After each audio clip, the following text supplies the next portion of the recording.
So, welcome to another episode of Palm Harbor Local. We are back with Carly Jensen from Jensen Brothers Seafood and Carver's Fish House right next door. Yes, hello. Welcome. Thank you. So, thanks for being here. I'm excited. It's early, 7 o'clock in the morning before work Yep. for you, and I appreciate you doing this and squeezing it into your busy schedule. Absolutely, you got it. So, I want to start off with just the history of the business, kind of where it started, how it started, and kind of how it's grown into what it is today. Yeah, so in 1984, my dad, John Jensen, actually started Jensen Brothers Seafood with his father, who has since passed, but they started selling out of the back of their pickup truck, Mississippi catfish and fresh rainbow trout. So they would just go around to different wholesale restaurants. They started in North Carolina and then actually moved down here to Florida and then just kind of went, door to door with wholesale products and trying to get into restaurants. And so they did that for about 20 years before they even, considered opening retail, which opened in 2006. So to be able to learn from him and carry this on with him, it's really cool. It's an honor. Yeah. And so when did you step into the business and start working there? So, I kind of have been raised around the business. Yeah. I remember going in there when I was 8 years old and helping, put ice on the fish and just being around the shop, but full time since I graduated college in 2017. Okay, crazy. And it's kind of crazy to think how they started, right? Like selling out of the back of a pickup truck. Right. And so they two just products. Yeah. Yeah. And now we house over 200 products between fresh, frozen, and of course, anything at the restaurant. Yeah. But yeah, they started so small and just people loved what they had to offer. At that time, it just was kind of a rare thing to have, freshwater fish delivered right to their restaurant door, Yeah. So now it's, different. We've come a long way in that aspect, but. So how did they get the fish back then? And then, they were just going to restaurant to restaurant, hey, do you guys want some? They just had connection with local fishermen who were catching the catfish and, the trout and their farm raised products. So they were just getting them sourced in fresh and and then they would do the rest there. Crazy. So. And so when did they get the location and okay, this is where we're gonna start selling more and more products? Yeah. So the location in downtown Dunedin, they bought that in, I think 2001. And then we didn't even open the doors for retail until 2006. So that 5-year span, they were continuing just to do wholesale. And just expanding their market. Okay. And then once people started going to the restaurants would refer, Jensen Brothers Seafood is our source of fish. And so people were like, well, where can we buy it? And so they opened the door to retail in 2006. Crazy. Mm-hmm. 2006. And what side of the business do you like better? Like the wholesaling side or the retail? I love the retail. I just love talking to customers all day. It's sometimes I just stand there and I'm like, I can't believe this is my job. This is so cool. It's nice because everyone's happy. They're not going to a doctor's office. They're not scared to come in. Mm-hmm. They're coming in for a good reason to get, a nice piece of fish for dinner, lobster tails for a celebration, Mm-hmm. and you just get to learn people in the community. That's really what's so cool is everyone's kind of connected. We know so many people in Dunedin and Palm Harbor and East Lake and Tampa. And it's just kind of it's a good feeling. Yeah, it's cool. And there's not many places like yours around, right? Right, that stick around for a while too. Right, yeah. It's tough. I remember them telling me there was days that, they'd keep the door open just to get $40 in sale, starting out in retail in any, sort of field is so hard. And I give every small business owner so many props because so much blood, sweat, and tears goes into it that not many people know. So just to be where we are now and to see what we've built, it's just really awesome. Yeah. Couldn't be more grateful. That's so cool. And I think that's one of the things that I enjoyed with this podcast and, that I was passionate about too is just the backstory of how much work actually goes into like what it is today, Yeah, and consistency, and Yeah. you gotta wake up And every just that day, and belief. yep, mhm. Yeah. Yep. It's It's pretty easy cool. to just fold and just say, this is kind of hard. I'm just going to work for someone else, but to do your own thing and stick it out, like it's really rewarding. Yeah. Yeah, that's pretty cool. So what made you want to be a part of this business and like have this be your kind of career Yeah. versus do something else? Yeah. Well, when I started full time at 18, I actually was going to college. So I was planning to go to medical school. That was kind of my career path I had chosen. So while still working full time, the more I worked, I was like, I really like this. Like, this is fun. I love the business side of it, like financially doing the numbers and product sourcing and, you know, contacting wholesale and just all the things involved in it. It just really appealed to me. Hmm. And yeah, so once I started going through college, I was just sticking on the path, science, science, science. And then I just determined it wasn't for me and I Yeah. wanted to be in business. And I feel like in business, you can be as creative as you want. There's no limitations. There's a little bit of rules, but not many, like as Hmm. far as Hmm.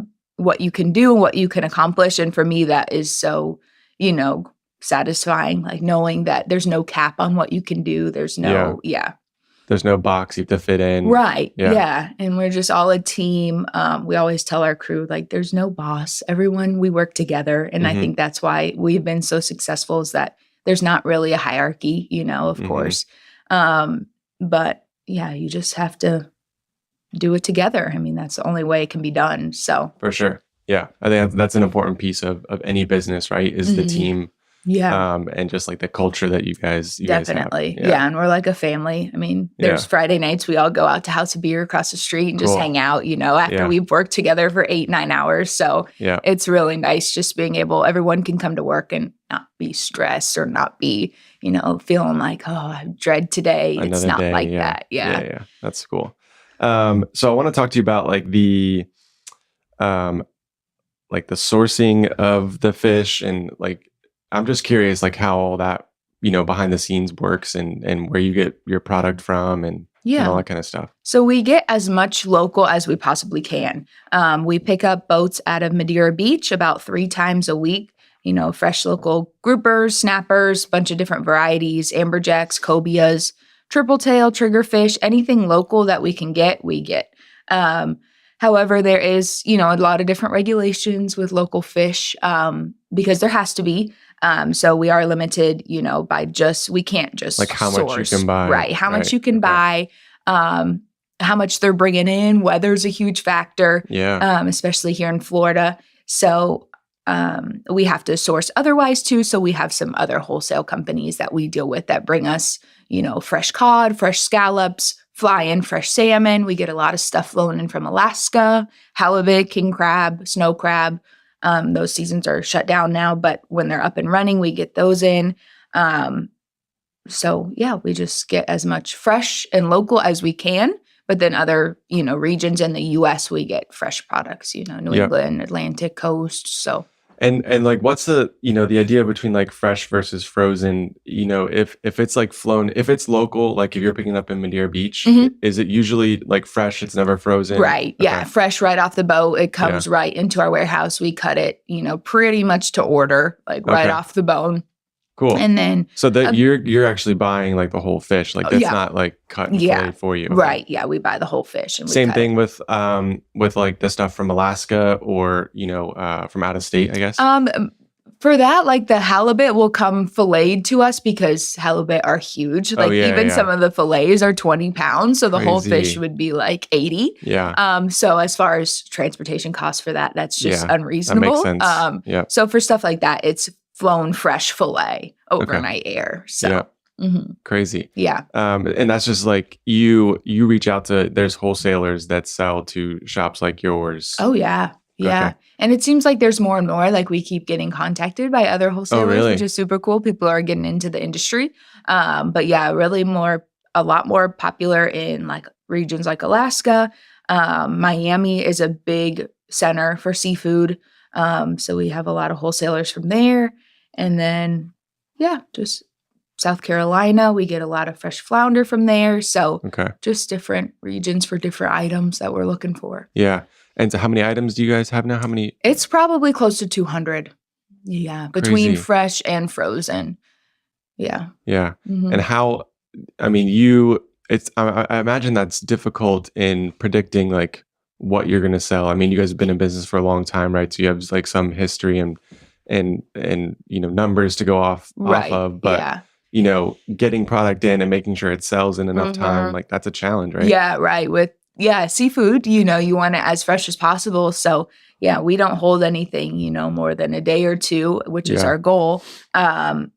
So, yeah, sometimes sourcing and, that inventory tracking can be a little difficult, especially around the holidays. Oh And yeah. like this Yeah. weekend's Mardi Gras, so we have a bunch of crawfish and oysters coming in for Okay. parties and stuff.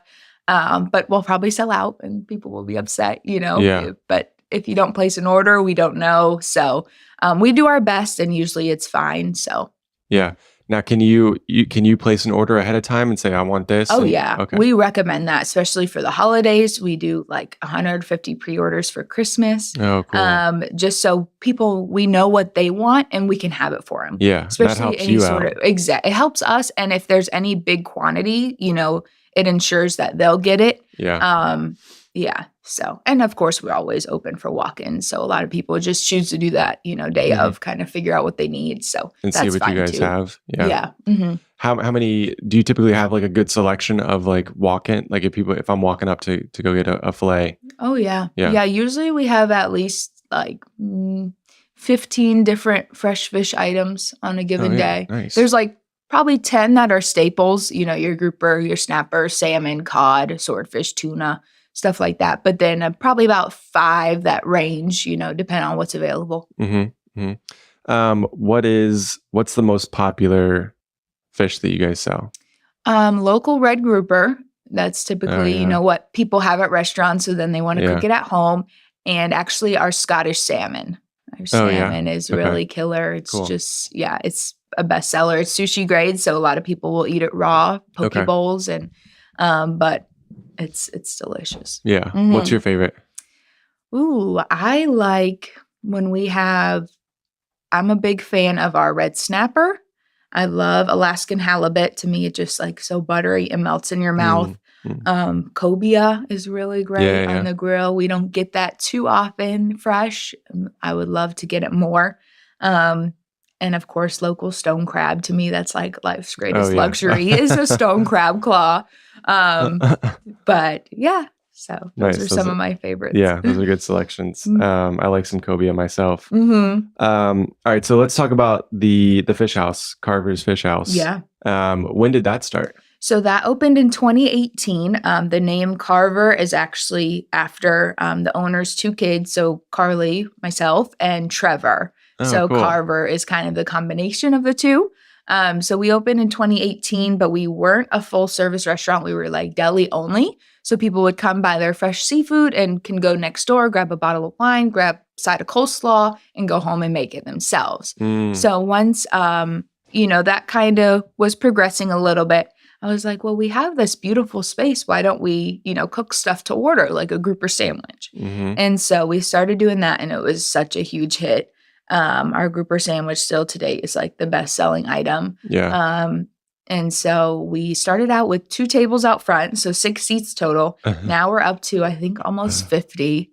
50 seats? 50 seats, yeah. So it gets a little busy. We're only there for lunch, so lunch hour is a little crazy, but it's casual and it's fun, and we focus on the food. So that's all. It almost makes sense for like any fish house to like have a Prepare, little right?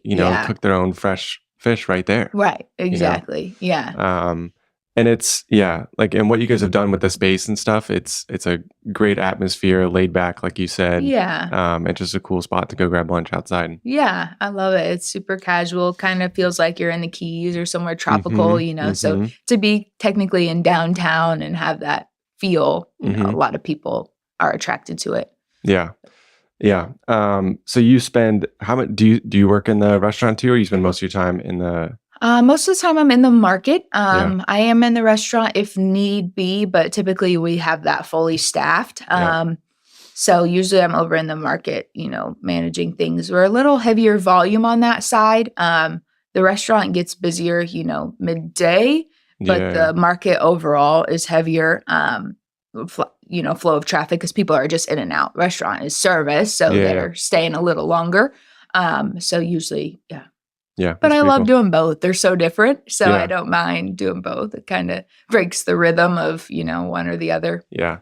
And then going back to like just the people, like you said before, just connecting with people in the Yeah. community. I mean, I know probably a third of our customers by first name. That's Like, cool. I just love talking to them, catching up, asking how their family is. Of course, we do have a lot of, snowbird population. Yeah. And so it's great they're all coming back now. So I get to see them. So it's so fun.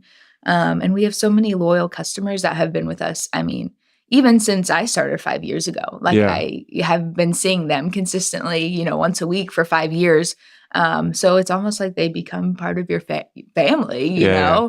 I might not know their last name, but I see them all the time. And Yeah. so that's really what, Dunedin's about. It's all about the community. Yeah. Mhm. It is cool, like how like Dunedin, I think Safety Harbor and Palm Harbor, it's like these small little communities.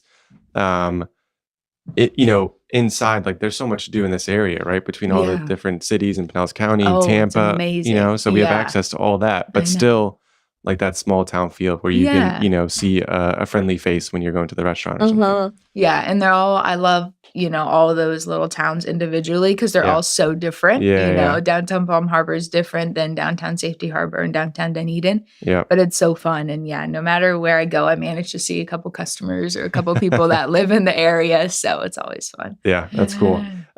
So what are some of the challenges that you have to face, like in this business?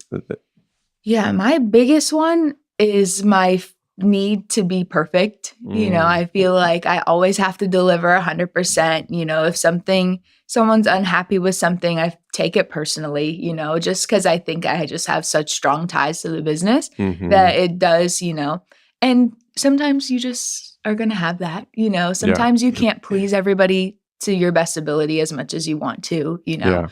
Sometimes they're having a bad day and they're going to take it out on you. So Sure. I've started to learn that, but it still hurts. We can get 15 good reviews and that one, less than good one is the one I'm thinking about at the end of the day. So I think that just reflects back on me and the need to just do better and grow and, provide the best that we can, which we do try to, all the time, but sometimes things are going to happen out of my control that, So I think that's hard. And I think every business owner or every person can relate, in their aspect. Yeah. And it's, you just have to show up and do the best you can that day. Right. Yeah. And at the end of the day, like you just hang your head on that. Yeah.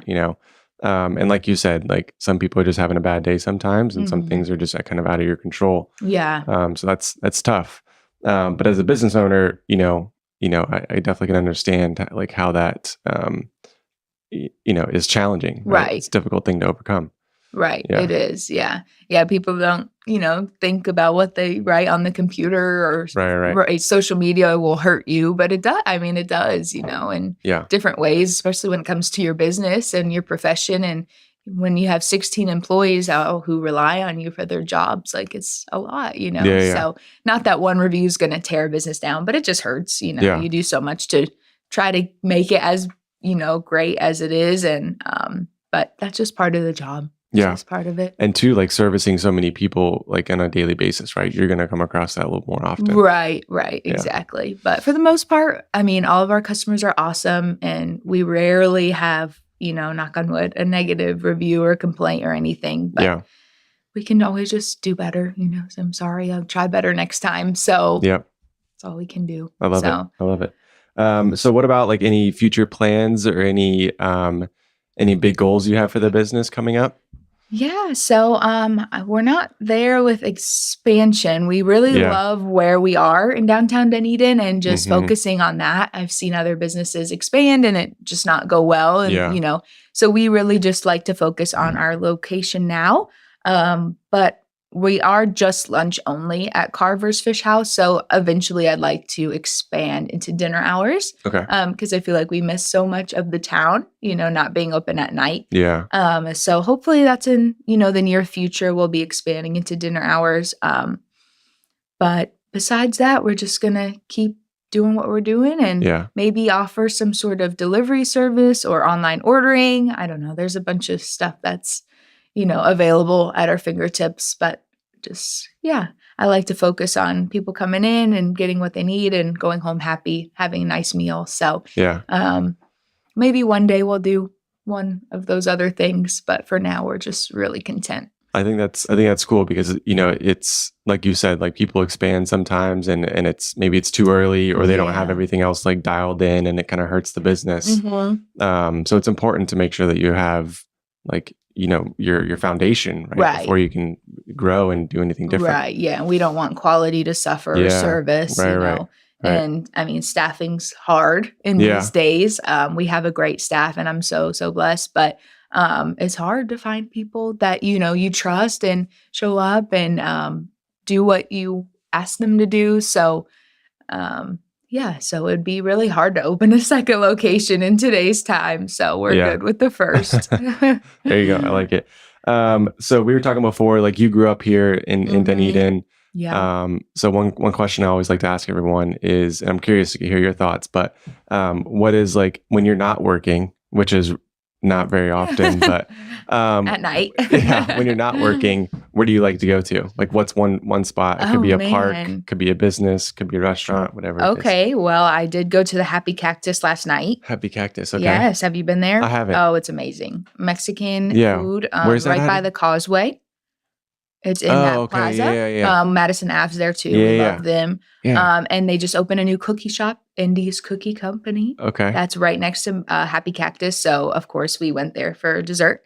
But yeah, I mean, we love just walking around town, going to the marina, having a drink at Bon Appetit, visiting any of the local businesses. There's so many. And the business owners in town are so great. And usually they're always there. Everyone's so strong on supporting their own business. So we like to just, hop around to different restaurants and, of course, go to the beach, Causeway, up to Palm Harbor, Safety Harbor, wherever. Yeah, so many good spots. Yeah. A Happy Cactus, I'll have to try that one. I haven't been there first. Good. Yeah. Mm-hmm. Okay. Yeah. Cool. And where are you guys located? Where can people find you if they're listening and be like, I need some fish right now? So our address is 911 Douglas Avenue, Dunedin, and Carver's Fish House is right next door. So we share the parking lot. We have 6 spots right out front, right in downtown Dunedin. We're just right next to the Dunedin Brewery. So if you know where that is, you'll be able to find us. Yeah, and most people know where the Dunedin Brewery is at, right? I've been there forever. Awesome, Carly. Well, I appreciate your time today. Yes, thanks for being here. Thank you so much. It was awesome.